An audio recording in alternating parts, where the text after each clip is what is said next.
Bonjour tout le monde. Vidéo ce matin sur la traite des brebis. Alors j'en ai installé une là, la 153.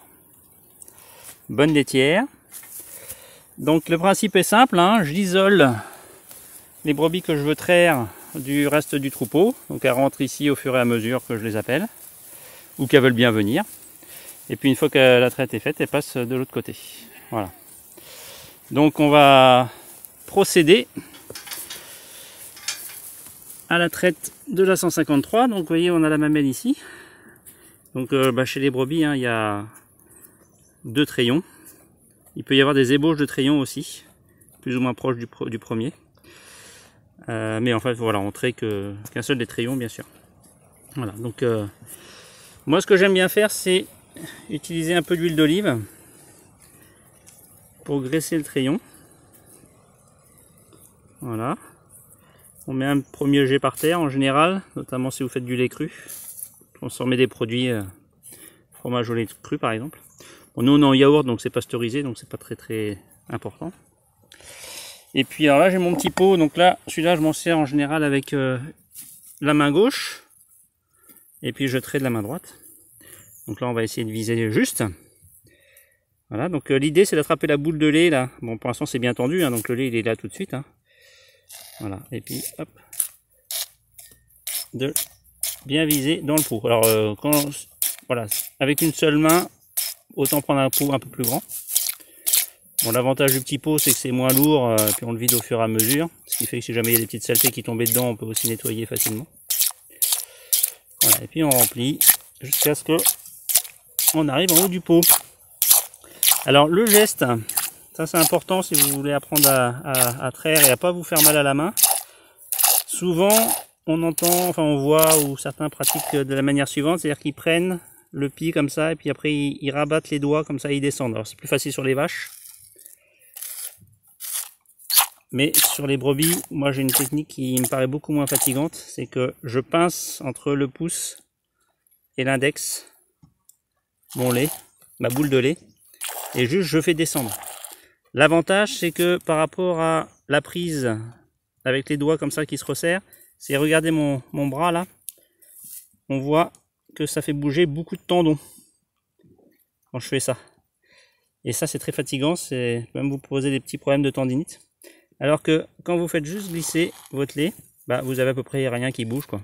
Hein, parce que c'est simplement, on pince un petit peu et on descend. Et donc on peut traire comme ça sans problème 15-20 brebis sans jamais se faire mal. En tout cas moi c'est mon cas.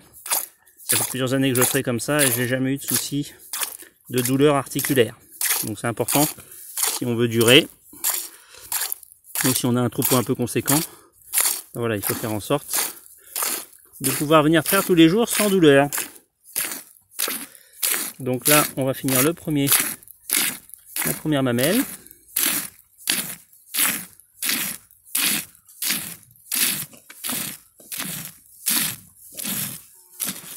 Voilà, on arrive bientôt au bout. Donc là avec mon pot il est un peu juste pour un premier quartier. Et puis on va mettre le lait dans mon pot ici. Voilà. Donc j'ai un pot pour le lait de brebis et un pour le lait de chèvre. Comme ça on peut faire à la fois du yaourt de brebis et du yaourt de chèvre. Comme elles sont ensemble dans le troupeau, elles viennent pareil que les brebis se faire traire. Bon j'en ai que 2, hein, c'est vraiment une toute petite production, c'est mes chèvres défaussées. Voilà. Alors une fois que j'ai fini le premier quartier, je peux passer au deuxième. Alors je peux remettre un petit peu d'huile sur les doigts. Hop. Et hop, on redescend. Pareil. On pince avec le pouce et l'index. Et on descend tranquillement. Pour venir remplir le deuxième, à nouveau le pot. Alors en termes de production, alors moi je suis c'est une toute petite échelle, hein, 15 brebis. J'avais pas envie de me prendre la tête avec beaucoup de machines et tout là. C'est vrai que quand on a des dizaines et des dizaines de brebis, je peux comprendre qu'on passe à de la mécanisation. Et moi j'ai préféré rester sur un petit troupeau de façon à pouvoir faire ça à la main. parce que les machines c'est pas mon truc. En plus on est au champ là, on est loin de tout bâtiment, il n'y a pas d'électricité dans le coin. Alors je me suis équipé un moment avec un potrayeur, avec un groupe électrogène. Mais bon, moi je trouve ça un peu galère, il fallait tout nettoyer, c'était pénible.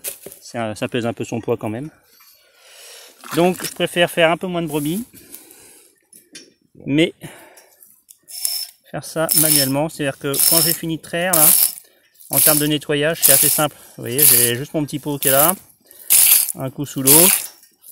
Et puis la salle de traite c'est pareil, il n'y a pas grand chose à faire, hein, on est dans l'herbe là. Et demain, les brebis ont changé de parc, elles passent à côté, donc j'ai tous les jours une nouvelle salle de traite. Donc je m'embête pas à nettoyer, à granger l'eau, à passer le balai, à enlever les crottes, etc. Ma salle de traite est propre. Pareil pour les mamelles. Et les mamelles elles sont nickel là, il n'y a pas besoin de s'embêter avec des produits, avec du savon, de l'eau chaude et tout ça. On peut traire vraiment de façon minimaliste en termes de préparation et d'équipement. Alors quand on a fini un premier trion, on peut revenir sur le deuxième. En tout cas, quand on a fini le deuxième, on revient sur le premier, puis vice versa, inversement. Successivement, on revient pour finir de façon à récupérer, voilà, bien vider la mamelle. Comme ça, chaque goutte de lait qui est quand même précieuse pour nous, parce qu'on a un petit troupeau. Et là, c'est valorisé au maximum, sachant que nous après on transforme nos yaourts dans des pots comme ça, vous voyez, donc c'est l'équivalent de 3 petits pots de yaourt classiques, hein, si je mets à côté. Et un grand pot comme ça on le vend 3 €, ce qui correspond en fait à donc un petit pot à 1 €. Et comme avec 1 litre de lait on fait 2 grands pots et demi, vous voyez qu'on est à plus de 7 € le litre. Donc ça c'est quand même intéressant. En termes de valorisation, hein, par rapport à nos collègues qui sont dans les filières qui vendent chez Tribala, etc. Ou si déjà ils ont 1,50 €, ils sont contents. Donc je libère ma brebis. Avec ces petites barrières, c'est intéressant parce qu'on a à la fois le moyen de mettre les brebis qu'on veut traire autour de nous sans être gêné par les autres. En plus, il y a différents niveaux de barreaux, donc on peut, selon la taille des animaux, éventuellement choisir le barreau qu'on veut. C'est attaché avec une ficelle, donc ça c'est une ficelle qu'on utilise pour nos filets, donc voilà, c'est très pratique, c'est déjà sur place. Et puis voilà, donc quand elle a fini, et ben on lui ouvre le passage pour passer de l'autre côté. Donc là on a déjà une chèvre qui est passée, les 2 chèvres sont passées, plus un certain nombre de brebis, parce que j'ai déjà commencé là depuis 20 minutes. Alors il y a quelques brebis qu'on ne traite pas, donc voilà, ça fait un peu de monde, mais on a déjà bien... ouais, 7-8 brebis, ouais, 8 brebis de trait. En fait, on fait à peu près 3-4 minutes par brebis là en cette saison, parce qu'on est plutôt en fin de saison. Et puis après, on va aller chercher les autres là qui se sont mis à l'ombre dans les fougères, hein, pas folles. Elles sont bien là. Et puis voilà, donc quand on a fini d'enchaîner tout ça, et ben on passera là au labo de transfo pour vider le lait, le filtrer, le stocker au frais, et puis on le transforme le lendemain ou l'après-midi si on a le temps. Voilà. Bon, et bien écoutez, j'espère que vous avez appris 2-3 trucs. Si vous avez envie de démarrer une petite activité de transformation laitière, ben vous voyez, c'est pas compliqué. Quelques brebis, 3-4 barrières, des filets, et puis faire du yaourt, c'est vraiment simplissime. Vous pouvez faire ça dans un four, dans votre cuisine, et puis c'est super bon. Voilà. Donc n'hésitez pas à essayer, tenter le coup, voir si ça peut vous ouvrir des perspectives professionnelles éventuellement. Nous on a pas mal de stagiaires qui sont passés chez nous puis qui s'installent en brebis laitière. Voilà. Alors pas forcément tout à fait sur le même système que nous, hein. En général quand on veut se spécialiser on est obligé d'augmenter un peu le troupeau, la taille du troupeau et donc de se mécaniser. Mais voilà, en diversification, nous on a un peu de cochon, du bovin, on faisait des balades en âne, donc un peu en plus de la viande d'agneau, avoir du lait de brebis, c'est pas mal pour se diversifier à moindre frais et c'est vraiment un super produit d'appel qui rencontre un grand succès, voilà, parce que c'est très bon. Bon, et ben je vais passer à la deuxième, qui attend tranquillement. Et puis moi je vous dis à bientôt pour une prochaine vidéo sur la vie de notre ferme. À bientôt tout le monde!